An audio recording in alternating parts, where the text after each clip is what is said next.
What is up, guys, and welcome back to part 22 of my F1 2016 career mode. We're here at the Australian Grand Prix to kickstart Season 2 with Renault. I'm really excited and really looking forward to what this season could have in store for us. I mean, we did fantastically midway through last season. It sort of dialed down towards the end of the season. We weren't really getting that good result, but we ran into a couple of problems, you know, driving, and we had a couple of issues with the AI collision flows, especially in like tracks like Abu Dhabi, especially the finale where we had that crash with the Manuel Pascal Verline. So it was a little bit disappointing end to the season, but I'm quite excited about this new season. I reckon we've got a good chance of getting some good podiums, some second places, possibly even some race wins this season. You know, we have the car to do it at the moment. We're third in the R&D, and we have a lot of R&D points to spend.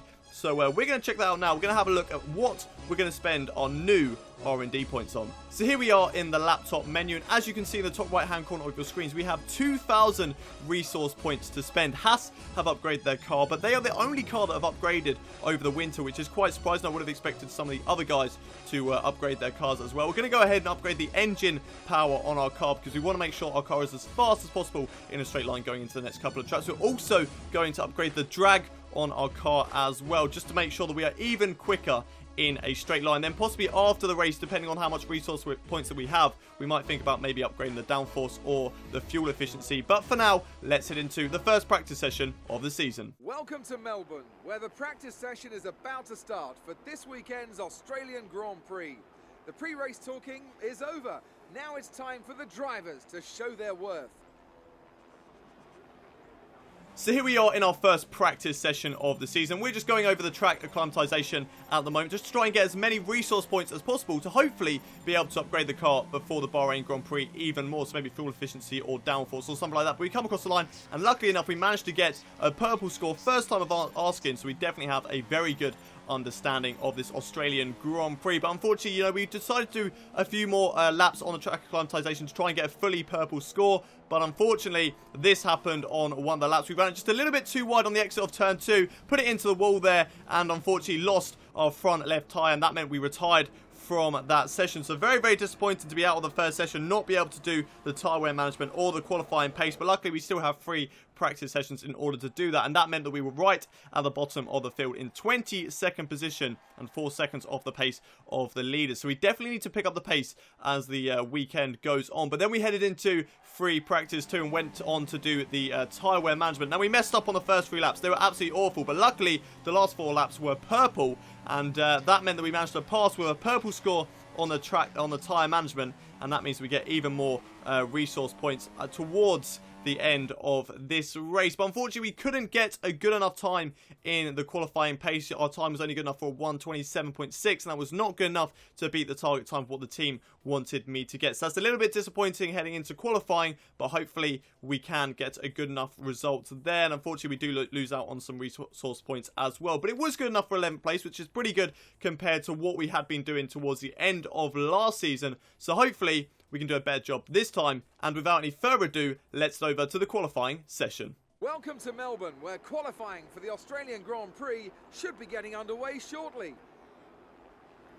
Here we are then in the first qualifying session of the season. Now we will be looking to try and get out of Q1 as easy and as soon as possible. I mean, we definitely have the car to do it, and I do feel confident in the car this time around. I did a few more laps in practice, and we managed to do pretty well in the qualifying runs. We're up in P11. Okay, it was not quite what the team wanted me to get, but it's still a good result, and we'll definitely should be able to get us into Q2 and maybe even squeeze into Q3 as well. But for now, we're going to go out on track, do a couple of laps, and see what we can do in this session.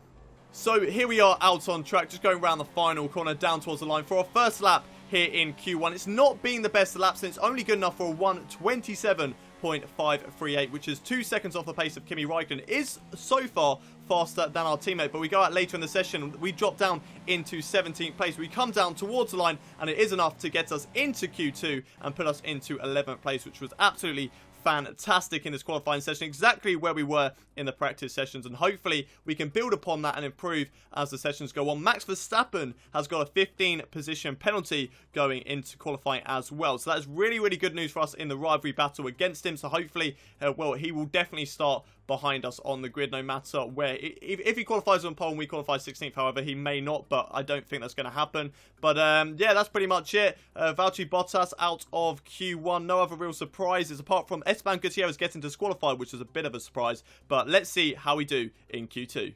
Here we are then in the second qualifying session. We decided to go out on the soft tyres, but unfortunately we had a bit of a problem. We took too much curb on the exit there, spun the car, put ourselves into the wall, did a massive spin coming out of that corner, and luckily for ourselves we didn't actually lose a wheel or anything. It wasn't our session over, we just broke the front wing, so we had to go on the super soft tyres later on in the session, and had to unfortunately burn these tyres, because obviously these are the tyres that we will be starting the race on. So you want to try and sort out strategy and maybe start on the soft tyres, but unfortunately that wasn't the case. Our first lap was good enough for 14th position though, so we went out again, and our second lap was good enough for 10th. Now that just squeezes us into Q3 at the moment, but we decided to go out for one more lap just in case we do actually get squeezed down. Unfortunately, we just took too much of the sausage curb, unsettled the car, and put ourselves straight into the wall. But it was still good enough to get into Q3 there in 10th position, just behind Lewis Hamilton. He only managed to scrape through as well. And to be honest, actually, we didn't just scrape through. We got through by 0.3 of a second, which is absolutely fantastic,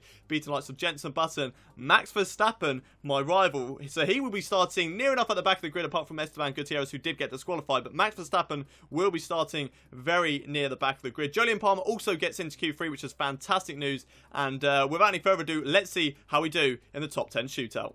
Here we are then in Q3, going around the final corner and down towards the line for our first lap in this qualifying session. What's the time good enough for? It's a 1:26.7. It's only good enough for 10th place at the moment, 1 second off the pace of Sebastian Vettel. So we definitely need to improve on that lap time. Coming down towards the start-finish straight once again, we're 2 tenths up on our previous best lap time, and it is an improvement, but it's not enough to move us up the standings at the moment. Still down in P10, so not the best laps. We need to really be within about 6 tenths of a second of the lead, and at the moment, coming around the final corner, we are 4 tenths up, and that gap is increasing. So luckily we are getting a better lap as we come across the line. I think it is an improvement. What is the lap time good enough for? 5th position. Absolutely fantastic job there in Q3. Exactly what the team wanted me to do, and we are very, very happy about that result. 5th position in qualifying, starting P5 on the grid, and just behind the likes of the Ferraris and the Mercedes. So that is exactly where we should be in the car, just edging out Roman Grosjean, who was in 6th. But Sebastian Vettel, he goes and gets pole position for today's Australian Grand Prix. Kimi Räikkönen,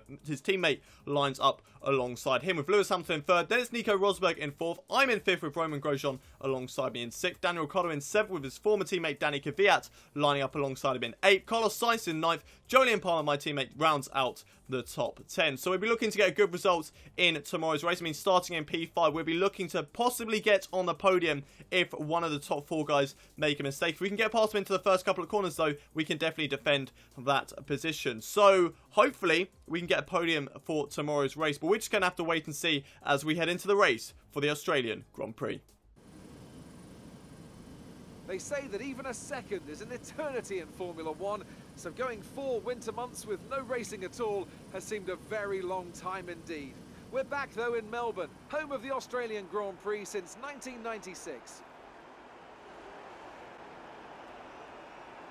We go racing today then in the state of Victoria, where the drivers have 16 corners and 3.3 miles to navigate at an average lap speed of around 120 miles an hour.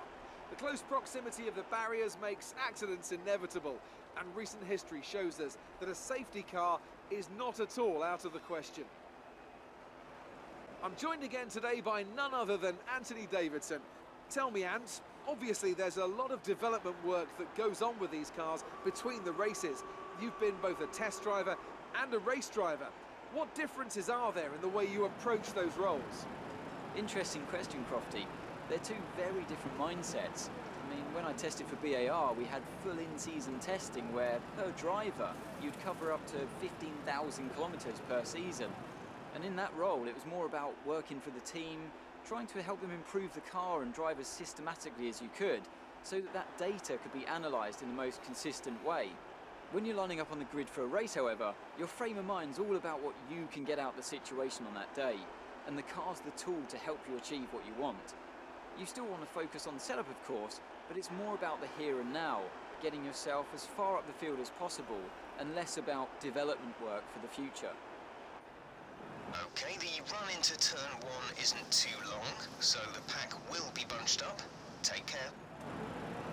It's race day here in Australia, starting P5 on the grid after a fantastic qualifying session yesterday. We'll be hoping to get past the leaders within the first couple of corners and maybe even push on for a podium. If we can get up into the lead at the start of the race, that would be absolutely fantastic. But we're just going to have to wait and see how this race goes. Have a look at the race strategy, and as you can see at the top of your screens at the moment, it is going to get wetter. The session is going to be in about light rain towards the end of the race, so that is very, very exciting indeed. So we're going to sort of work out our strategy in accordance to when the rain's going to come down. So we're thinking, we have to start on the super softs at the start, because that's the tyre that we set our Q2 lap time on. But we're probably going to go for mediums in the middle and try and make those last till the rain comes down, and then go for super softs at the end if we have to. If the rain doesn't come down and we have to go on super softs, that's what we'll do right at the end of the session, and probably pit for those as I'm adjusting that, probably about lap 23. I'm not too sure. We'll figure that out as we get towards the end of the race. But yeah, I'm pretty happy with how that strategy has gone. So let's pretty much just get on with this race and hope that that is the right strategy for today's Australian Grand Prix. Here we are on the grid for the formation lap, the first formation lap of the 2017 season. Here we go, getting underway down towards turn 1. We're just going to weave the car, warm up the tyres, and then start to warm up the brakes as the lap goes on and head back to the starting grid. Here we are then on the grid for the Australian Grand Prix. As the lights start to come on, it's 5 red lights.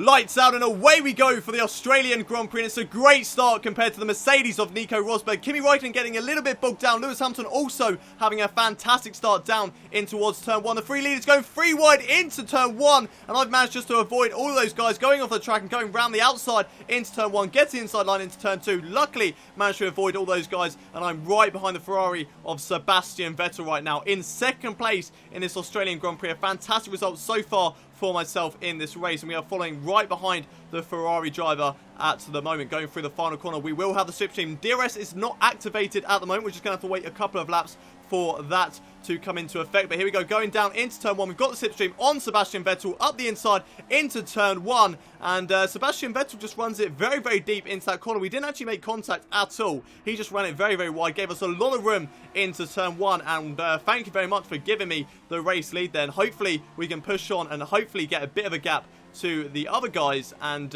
really start to control this Australian Grand Prix and maybe push on for our first ever race win. But here we are looking on board with Valtteri Bottas on lap 4 here. So what's going on here with Valtteri Bottas? We go down. Oh, he's clipped the rear end of the McLaren there. Not too sure how he has managed that, but he's clipped the rear end of the McLaren, broken a huge chunk of his front wing. Now he's holding up a lot of guys behind. There's a Red Bull getting involved in the background. Not too sure what has happened to him. I think it's Max Verstappen, but here we go. Replay on board with Valtteri Bottas. He goes to the left-hand side. Unfortunately, just clips the rear end of the McLaren, sends himself into the wall, sends the McLaren into the wall as well, and somehow the McLaren of Fernando Alonso doesn't have a huge amount of damage. He's on board with Max Verstappen, so everyone getting held up at the moment. Max Verstappen, I think, sees an opportunity to the right-hand side. Yes, he does, and tries to go for a move up the inside. Doesn't quite work out for him. Goes into the back of a Manor there, and I think he's seriously damaged his front wing because he's actually backing off from a Manor. So very, very unfortunate there for Max Verstappen. It means good news for me, though, in the rivalry, so I can definitely be very happy about that. But here we are on lap 5. We have got Lewis Hamilton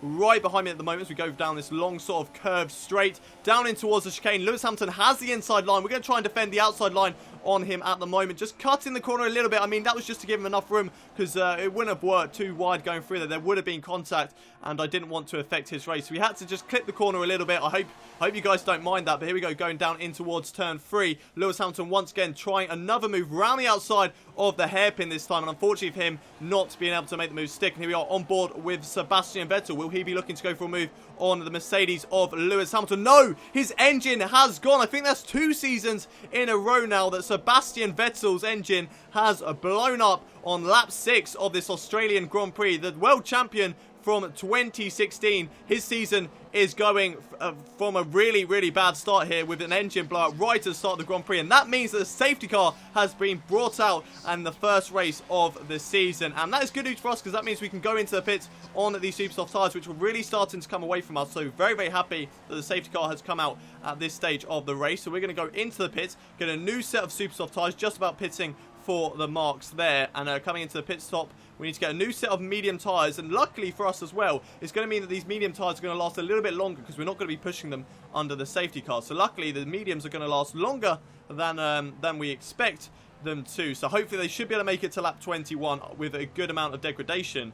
And hopefully that is just in time for when the rain comes down. We come out of the pits. We're in P4 at the moment with a couple of guys ahead of us, but I think those guys will still have to make a pit stop. Whether they make it or not, I'm not too sure. I mean, Carl Sainz, he is on the super soft tyres at the moment, so I do expect him to be coming into the pits within the next couple of laps. And here we are on lap 7, and Carlos Sainz comes into the pits as well as the other race leader. So we're going to come up to the safety car, and we are now once again the leader of this Australian Grand Prix as we catch up to the safety car and slow everybody down once again. So we just need to get ourselves ready for the race restart, to warm up our tyres, warm up our brakes, make sure everything is at a good temperature so that we are okay for the race restart and that we don't get caught up by Lewis Hamilton, who is right behind us at the moment. So here we are weaving the car at the moment.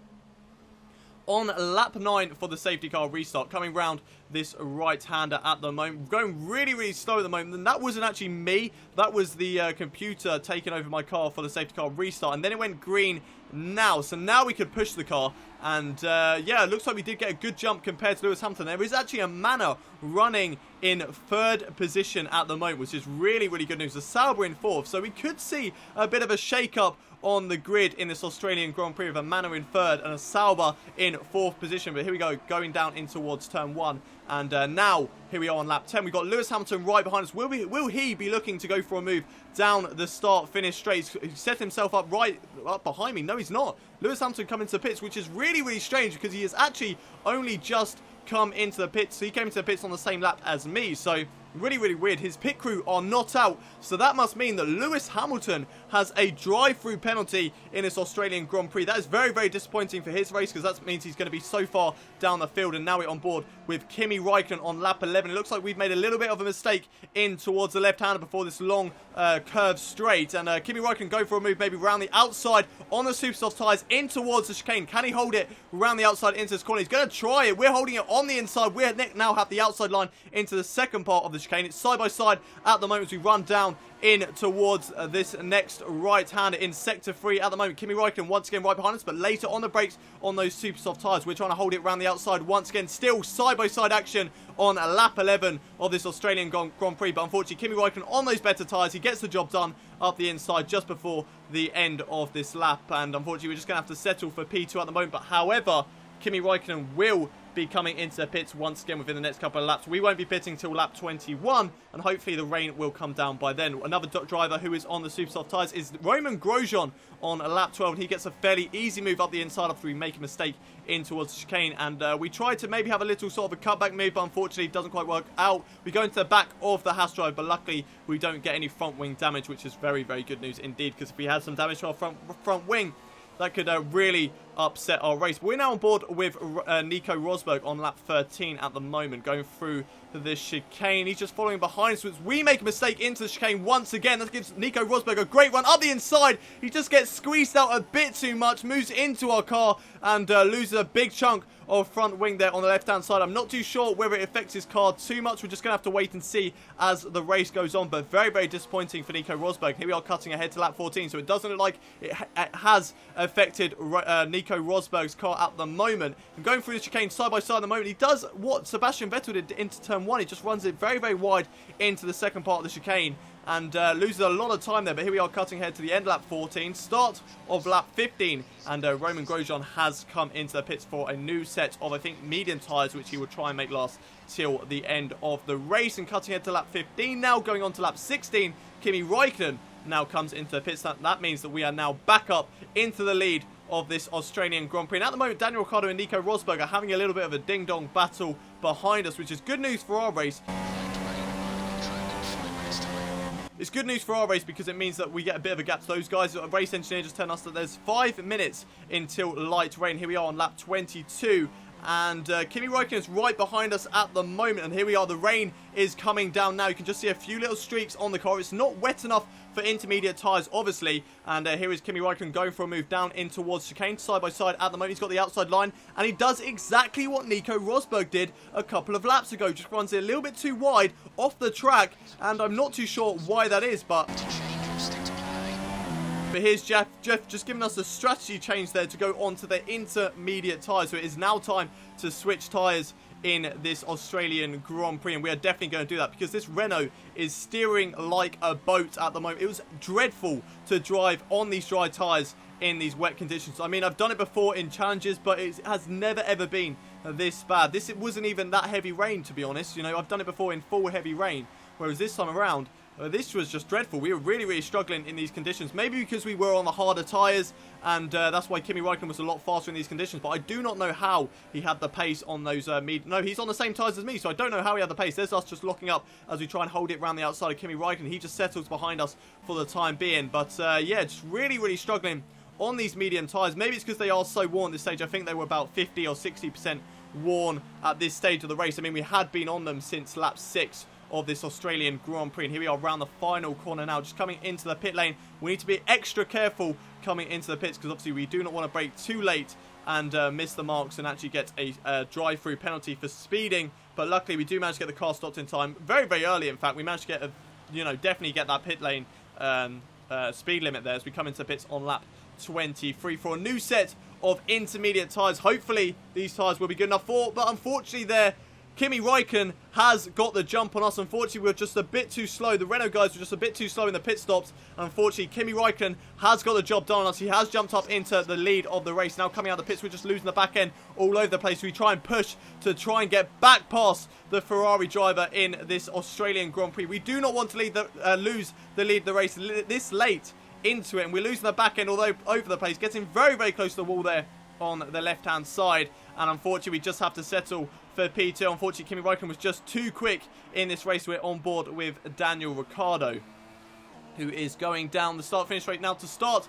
lap 25 in this Australian Grand Prix. Going down in towards turn... Oh no, his engine's gone. His engine has gone down in towards turn 1. Very unfortunate there for Daniel Ricciardo with only a couple of laps left to go. It would have meant a great amount of points there for Daniel Ricciardo and a great amount of points for Red Bull, who are running I think Max Verstappen's in the points at the moment. But here we are on board with Sergio Perez going for a move on Marcus Ericsson on lap 28. Side by side at the moment in towards this right-hander now. Side by side still looks like the Manor is maybe going to have a look as well. No! There's contact between the Manor and Marcus Ericsson. He has lost his front right tyre. Wow, what on earth has happened there? So Marcus Ericsson, we're going to have a replay of that. So Marcus Ericsson tries around the outside of Sergio Perez and just gets a little clip from the Manor, but it was enough for him to lose his front right tyre. Here's on board with the Manor of Rio Haryanto, and it's not really much by Rio Haryanto, but it is unfortunately for Marcus Ericsson just enough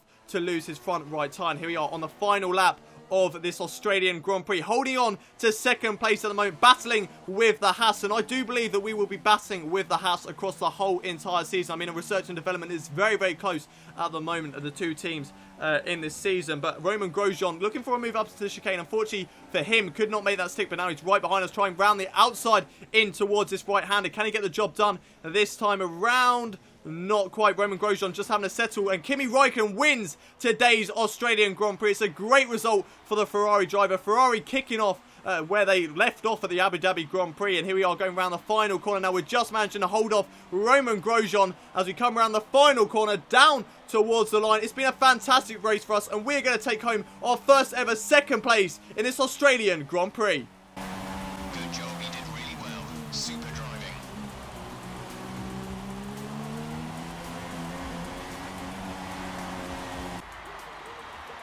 So, another excellent win from Ferrari. And I have to wonder, Anthony Davidson, just what set them apart from the competition here. Well, they clearly have a car that comes alive in the kind of conditions we were dealing with today. It's a very balanced package in the wet, and what that means is that the drivers have confidence to attack. And having that confidence gets you on the power earlier, it lets you brake later, and can put you a long way up the road. And as we can see, it's time for the podium, and as the drivers make their way out, there's a familiar red suit making its way to the top step. Fantastic win for Ferrari.